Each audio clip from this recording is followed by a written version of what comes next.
If you haven't played it, it's probably on your wish list. I know many students have probed this piece, maybe without even telling their teacher. But after they open up the music and get past the first couple of bars, they realize their right hand and left hand notes don't really line up. They see all these black notes filling the page. When they actually try to play it, it sounds nothing like that piece that made their heart jump out. If this sounds familiar, it's because you're not alone. I know many capable pianists are intimidated by this piece, but I'm here to show you that it's actually not that difficult. I'm going to take you through the piece with some key concepts so that you can start learning it in your own practice room. In terms of the prerequisites, I would say scales and arpeggios hands together, fast allegro movements in the classical era, plus a couple of Chopin waltzes. I think that's all you need. The timestamps are in the description below. I suggest that you watch the whole video first and then come back for specific sections to suit your own pace. I'm excited. Are you ready? Let's go. So I know you've all listened to this piece and you probably heard two different kinds of mood going through the whole piece. The one is more passionate, dark, agitated, which we'll call the A section, and this is followed by a more lyrical and calm section, which we'll call the B section. This B section is sandwiched between the two A sections. So we can call the overall structure A, B, A. In addition, there are 4 bars of introduction. At the end, we have a coda. Coda just means the tail end. It's what wraps up the whole piece and brings it to an ending. It's always good to know the structure of any piece that you're studying because now we have manageable chunks which we can further divide into phrases that we can work with. So I know you've listened to this many times, but I'm going to play through the first 40 bars of this Fantaisie-Impromptu. That includes 4 bars of introduction plus the first A section. And I want you to listen and follow along with the music and see if you can recognize anything repeating, any repetition of sections or even phrases. Mark it down on your music, pencil it in. So here we go.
Let's take a look at the first 8 bars of the A section.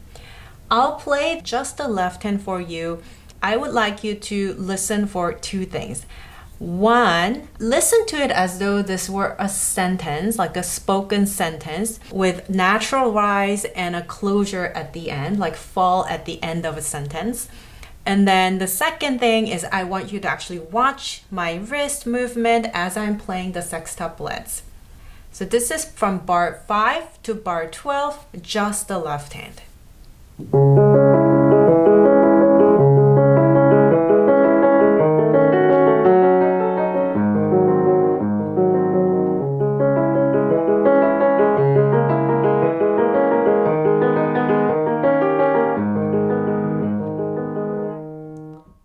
I bet you were able to hear these 8 bars equally divided between 4 bars.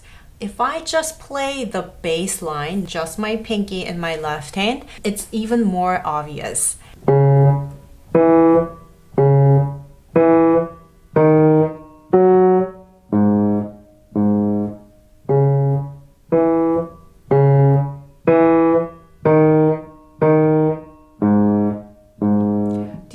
How these 8 bars are divided into 4 bars and then plus 4 bars. Now the movement, the left hand is playing a sextuplet. You want your arm to be in alignment with the finger that's playing. So at the bottom note, my arm and my wrist are in alignment with my pinky. And then as I go up, my wrist moves with the finger movements. And when my thumb is playing the E, my arm and my wrist are in alignment with the thumb. So my wrist naturally moves. I'm not intentionally trying to do the rotation, but my wrist and my arm are following. Therefore, it's creating a little bit of elliptical kind of rotation in the left hand. So watch it one more time.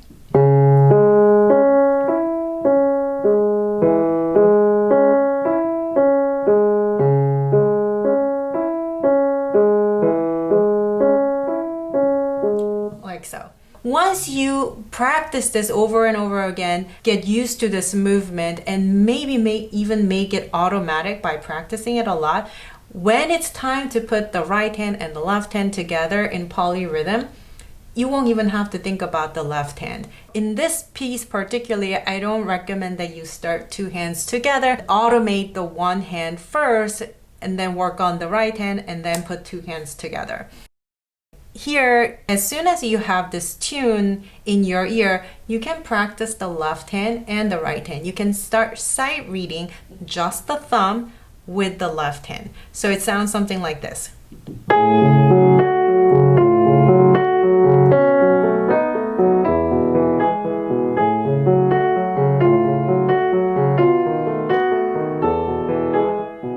So notice I'm not even working on all the business of the 16th notes. The more important thing is that you know to bring out these tunes and for that to line up with your left hand's sextuplets. So practice what lines up first before going into the polyrhythm.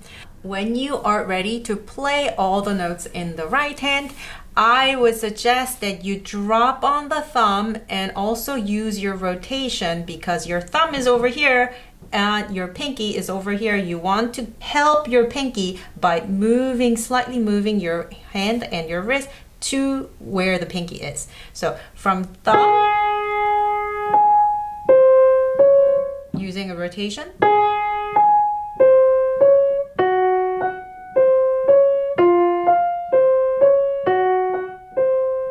So again, it's not mindlessly just rotating your wrist. It's a slight movement to help your finger play easily. And have a little bit of a drop motion on the thumb.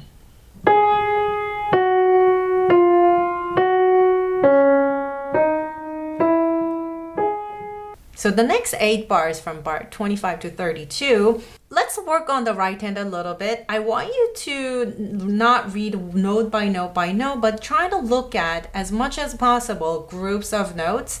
So this is in cut time.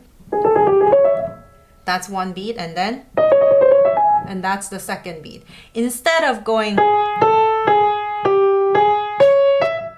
even if you cannot sight read that well, your eyes should be looking at groups of notes instead of individual notes. I suggest your eyes to follow groups of notes, just like in reading. Like you don't want to be reading letter by letter or even word by word. You want to be reading phrases in a sentence, right? Train yourself to look at groups of notes. Even if it feels a little bit challenging right now, you'll train yourself as a better sight reader with this approach, the intervallic approach, group reading approach, rather than note letter naming approach. Okay, so when you're working on the right hand, Completely let go of any tension. There should be absolutely zero reason why you should be tense in your arm here. Okay, that bar 27, we're going all the way up here, and we have to make a crescendo to the top. So we're going from here to all the way here. Remember what I said about your arm following the fingers? So instead of being here and then trying to play those notes, make a mental note to shift. It's like a shifting motion. It's going from this octave to this octave by opening your arms, letting the elbow follow your fingers. Right?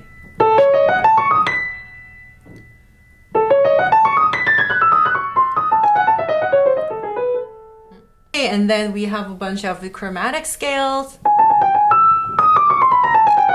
I mean, these are written, the fingerings are written in some editions, and I can even share mine with you. Just choose a fingering and be consistent with it. When you're practicing, don't change to the crossover to 3 and then this time 4. You always want to stay with one fingering, otherwise. And now we're in Largo.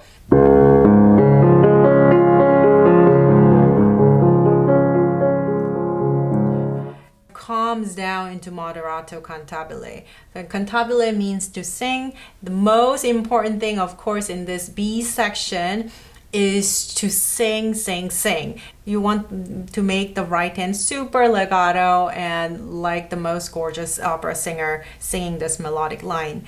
So in this Largo section, we have polyrhythm 3 against 2. 3 in the left hand and then 2 in the right hand. Again, I don't recommend that you go in and play and try to fit the notes in. Instead, get used to the left hand's movement and the notes and then marry them together.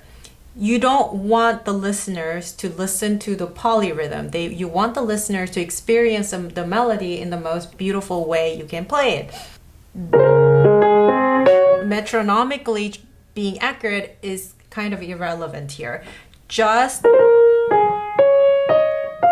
work on that first and then feel the pulse. The pulse is very important. Even if you're doing some kind of rubato, you're always doing that in time. You should never be stretching time totally out of proportion. It should always have a consistent pulse that's going, even in Largo. So when you are ready to put the two hands together, you know the pulse, you know how to play the right hand, you know how to play the left hand. Putting them together is really not a problem. But if you're having trouble, I suggest that you take it beat by beat. So the first beat,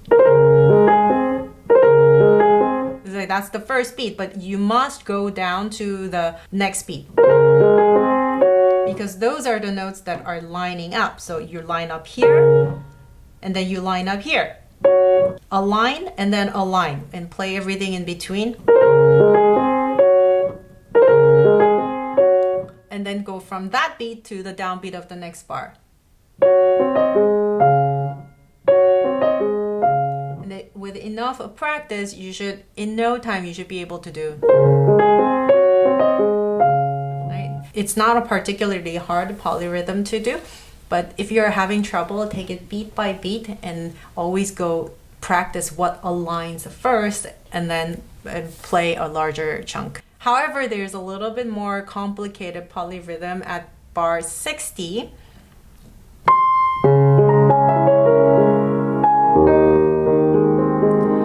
You have the freedom. The point is certainly not to be able to do 7 against 6 metronomically. You have a lot of, you can do rubato.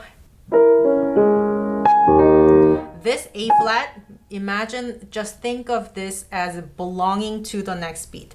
A lot of students look at this and they go, and then treat that bar line as like some kind of demarcation between the A flat and the E flat. Be ready, and then that's another. So go here. So practice the right hand in 2 movements. One movement goes from here, that's 1 in the up motion. You certainly don't want to be landing on that B flat. you don't want to be landing on it. It's down and then up and then up. Yeah, you should always be looking at that E flat. In terms of phrasing this melodic line, I want to say two things. Chopin already writes some of these phrase markings above the notes, so pay attention to that. It'll give you a very good guidance on where to rise and where to fall. Watch out for accidental accents on the downbeats. Right? But that beat is not the end of a phrase, it goes higher.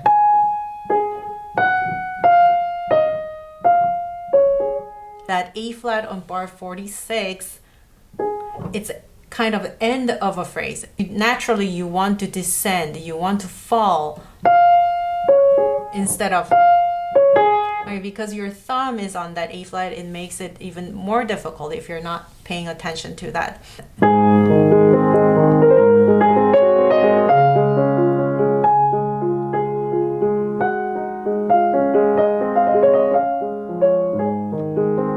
And make sure when you're playing these ornaments, it's not so active. Just because it's fast, don't let your fingers be super active. If you have active fingers, like if you're moving too much, it will create like super active ornaments. But what we want is just let it decorate the main note.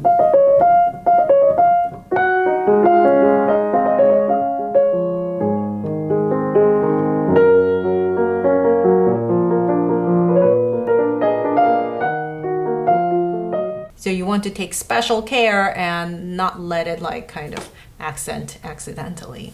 Okay, now we are in the second A section, which is, by the way, exactly the same as the first A section. And I want to talk a little bit about the 3/4 polyrhythm. We talked about 2/3 polyrhythm in the B section, and it's kind of the same idea. Be able to play the hands separately in any tempo, right? So any tempo you choose, or you should be able to play at any tempo, and the other hand should be able to find the pulse. And then you take that tempo to play the other hand and completely be comfortable with it, like whether it's slow, whether it's fast. The point is to know your pulse. Know the line of the right hand, know my left hand like the back of my hand, and then practice what aligns in pulse, beat by beat. If you want to fill in that rest with just another note, then you can go from the first beat and then to the next beat where the two notes align. I mean, it's kind of easy because it's like both thumbs. And then when you're comfortable, you go and stopping at the next strong beat. Then I want to talk a little bit of the technique of playing fast notes. In order to play anything fast, you want to lose all the tension and then let the fingers fall into the keys. So you're playing more with weight than any force or tension.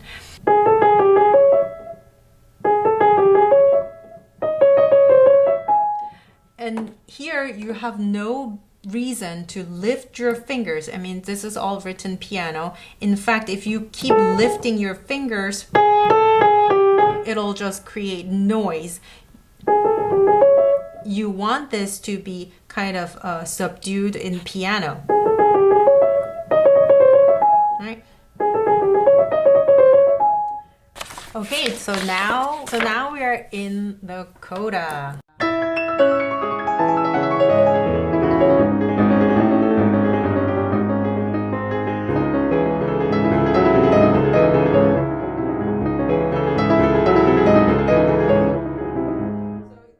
It's very tumultuous. It's a forte and then piano, subito piano, which means sudden piano. So there's no diminuendo there. And then forte and then piano. So you do want to make that contrast strongly. And there is no polyrhythm to worry about here. It's just the left hand, the 8th against the 16th note. So everything's lining up. The left hand, you still want to use a little bit of rotation and make sure your pinky, the C sharp, is very important as the pedal point. It's the C sharp, C sharp, C sharp, keeps on going.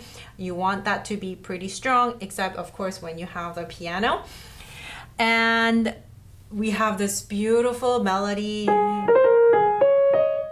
from the B section coming in at bar 129.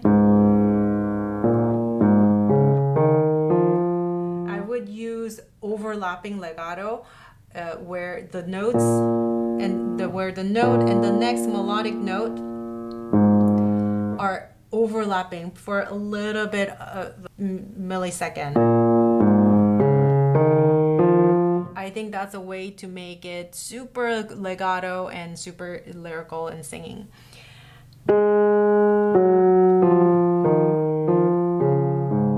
Right, so everything's kind of dying down into a pianissimo at the end.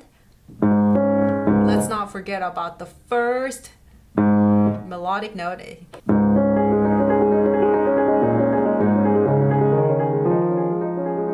It's very hard to control the right hand, but it helps if you are listening more to the left hand's line and kind of ignore the right hand. So in order to do that, you have to practice it a lot more than I did.